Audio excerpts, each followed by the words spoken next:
అత్యున్నత మాకు ప్రియమైన దేవుని బిడ్డలందరికీ ఉదయకాల సమయంలో మన ప్రభు అయిన యేసు క్రీస్తు శ్రేష్టమైన నామములో మీ అందరికి శుభములు తెలియజేస్తున్నాం. బాగున్నారు కదా? మీరంతా కూడా క్షేమంగా ఉన్నారు కదండి? ఉదయకాల సమయంలో వాగ్దానం కోసం ఎదురు చూస్తున్నాం కదా. పరిశుద్ధ గ్రంథాలు తెరిచినట్లయితే ఇర్మియా గ్రంథంలో నుంచి 18వ అధ్యాయము 6వ వచనం. ఇర్మియా గ్రంథంలో నుంచి 18వ అధ్యాయము 6వ వచనం.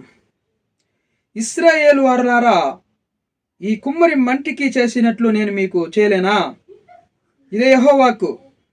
జిగట మన్ను కుమ్మరి చేతిలో పడినట్లుగా ఇశ్రాయేలు వారలారా, మీరు నా చేతిలో ఉన్నారు, దానిని పెళ్లగింతును.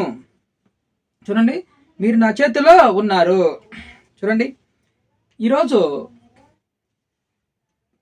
మనము చూడండి దేవుని చేతిలో ఉన్నాము అంటున్నాడు దేవుడు. దేవుని చేతులు ఉంటే మనం నిజంగా అదృష్టవంతులమి, అనేక మందికి ఆశీర్వాదకంగా మారుస్తాడు దేవుడు. భయపడకండి. చూడండి, కర్ర ఎత్తి సముద్రాన్ని కొడితే సముద్రం విడిపోయింది. సుమారు 30-40 లక్షల మందికి నాయకుడయ్యాడు మోషే. దేవుడు తన చేతి కర్రని ఇచ్చిన చూడండి, తన చేతికి ఇచ్చినటువంటి కర్ర లేదా దేవుడు ఇచ్చినటువంటి కర్ర ఏ విధంగా వాడబడుతుంది మోషే చేతిలో మనం చూస్తున్నాం కదా. దయచేసి మనం వినండి. ఇప్పుడు దేవుడికి లోబడి చూడండి, దేవునికి లోబడిన కర్ర లేదా మోషే చేతిలో ఉన్నటువంటి ఆ కర్ర ఎర్ర సముద్రం 2 పాయలుగా చేసింది. అలాగనే దావీదు చేతిలో పడినటువంటి ఆ నున్నని రాయి గొల్యాతు అయినటువంటి ఆ ఫిలిష్తీయుడైనటువంటి గొల్యాతుని చంపేసింది కదా. గిద్యోను చేతిలో పడినటువంటి ఆ కుండ శత్రు సైన్యాన్ని వేల సంఖ్యలో చంపేసింది. సంసోను చేతిలో పడినటువంటి గాడిద ఎముక దవడ కొన్ని వేల మన ఫిలిష్తీయులను చంపేసింది కదా. అలాగనే యేసయ్య చేతిలో పడినటువంటి 5 రొట్టెలు 2 చేపలు కూడా అనేక వేల మందికి దేవుడు ఆహారంగా మార్చలేదా? ఒకరి చేతిలో చూడండి కలం పడినట్లయితే, చూడండి, ఒక కవి చేతిలో కలం పడినట్లయితే అది ఒక కవితగా మారిపోతుంది. ఒక శిల్పి చేతిలో ఉలి పడినట్లయితే అది చక్కగా ఒక విగ్రహాన్ని చెక్కగలుగుతుంది.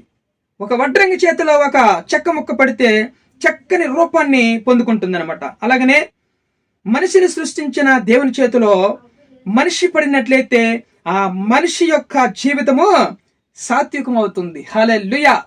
చూడండి, మనిషిని సృష్టించినటువంటి దేవుని చేతిలో మన జీవితాల్లో పడిందంటే నిజంగా మనం సాత్వికులమి, ధన్యులముగా మారిపోతాం అనమాట. అలాగనే ఉపయోగంగా మారుతాం. యేసయ్య చేతిలో పడిన 5 రొట్టెలు 2 చేపలు అనేక వేల మందికి ఆహారంగా మారినట్లయితే అదే యేసయ్య చేతిలో నువ్వు నేను పడినట్లయితే ఎంతమందికి ఆశీర్వాదకరంగా మారుతాము, ఎంతమందికి దీవెనకరంగా మారుతామో ఈరోజు చూడండి. ఈరోజు మనలో చాలా మంది జీవితము చూడండి దీవెనకరంగా లేదు. ఎంతోమంది జీవితాలు దీవెనకరంగా దీవెనకరంగా లేదు కదా. ఇతరులకు ఆయాసకరంగా ఉంటుందన్నమాట మన జీవితాలు కదా. నువ్వు భర్తవే కానీ నీ ఇంటికి ఆశీర్వాదకరంగా లేవు. నువ్వు భార్యవే, నీ ఇంటికి నువ్వు ఆశీర్వాదకరంగా లేవు. ఈరోజు భార్య నిన్ను చూసి ఏడుస్తుంది, భర్త నిన్ను చూసి ఏడుస్తున్నాడు. కారణం ఏమిటంటే నీ జీవితం ఆయాసకరంగా ఉంది, అభ్యంతరకరంగా ఉంది, అవమానకరంగా ఉంది, అపవిత్రంగా ఉంది కాబట్టి, అన్యాయంగా అక్రమంగా ఉంది కాబట్టి నీ భార్య ఏడుస్తుంది, నీ భర్త ఏడుస్తున్నాడు. ఈరోజు నీ జీవితం చూడండి నీ బిడ్డలకు మాదిరికరంగా లేకపోయినట్లయితే ఈరోజు చూడండి ఏమై ఉన్నామో అది మా అమ్మ ప్రార్థన వల్ల, మా నాన్న ప్రార్థన వల్ల, వారి ఆత్మీయత వల్ల ఈరోజు మా జీవితాలు ఈ విధంగా కట్టబడ్డాయి అని మన పిల్లలు తల్లిదండ్రులు చూసి సాక్ష్యం పలకాలి. మేము ఇలాగా దీవించబడ్డాము అని మీ బిడ్డలు చూడండి మిమ్మల్ని చూసి ఈరోజు చెప్పలేకపోతున్నారంటే నిజంగా ఈ జీవితము మనకి చూడండి దేవుని చేతిలో లేదు. ఈరోజు ఎప్పుడైతే మన జీవితాలు దేవుని చేతిలో పడతాయో దేవుని చేతిలో పెట్టినైతే మనల్ని మనం దేవునికి అప్పకు చెప్పుకున్నట్లయితే నిజంగా దేవుడు అనేక మందికి దేవుడు మనల్ని 5 రొట్టెలు 2 చేపలు ఎలాగైతే ఆశీర్వాదకరంగా అనేక వేల మంది పంచిపెట్టాడు, ఈ దేశమంతటికి మనల్ని దేవుడు ఆశీర్వాదకరంగా మారుస్తాడు. హల్లెలూయా.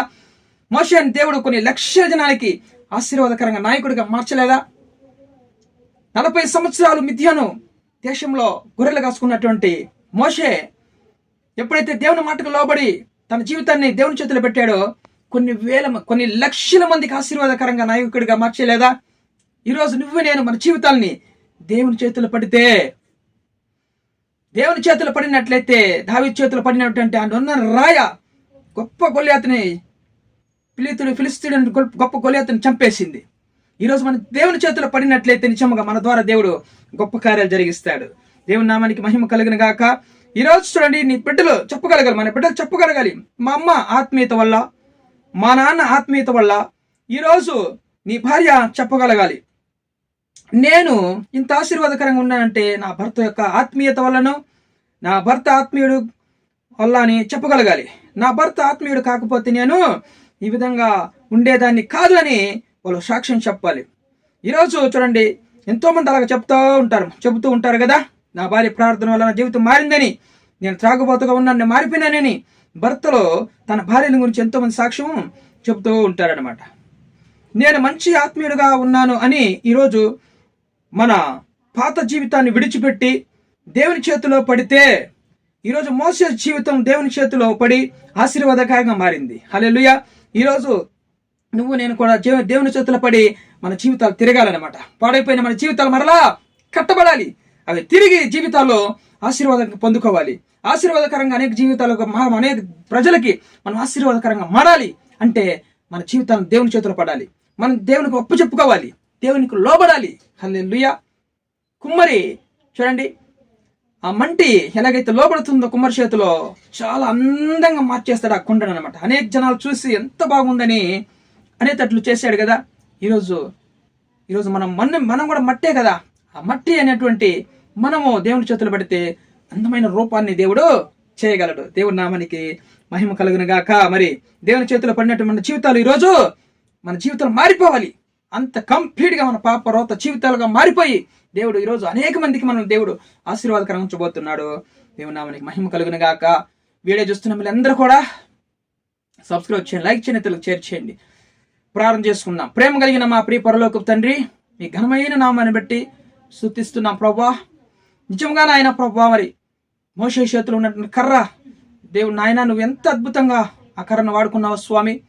దావీదు చేతిలో పడినటువంటి నున్న రాయి గొల్యాతుని హతం చేసింది ప్రభా. సంసోను చేతిలో పడినటువంటి ఆ దవడ ఎముక అనేక ఫిలిష్తీయులను హతం చేసింది ప్రభా. యేసయ్య చేతిలో పడినటువంటి 5 రొట్టెలు 2 చేపలు అనేక మందికి ఆశీర్వాదకంగా మార్చేసిన తండ్రి, మీ చేతులు మా జీవితాలు పెడితే ఈరోజు అద్భుతంగా మారుతాయని ఈరోజు మేము గమనిస్తున్నాం సత్యాన్ని ప్రభా. నిజంగా నమ్ముచున్నాం ప్రభా. విడిస్తున్న ప్రతి ఒక్కరి జీవితాల్లో గొప్ప కార్యాలు జరిగించండి. మీ నామానికి మహిమ తెచ్చుకోమని ప్రార్థిస్తూ, సమస్త ఘనత మహిమ ప్రభావం చెల్లిస్తూ, యేసుక్రీస్తు జీవం కలిగిన నామములో ఈ ప్రార్థన అడిగి వేడుకొని పొందిన పరలోకపు తండ్రి, ఆమేన్.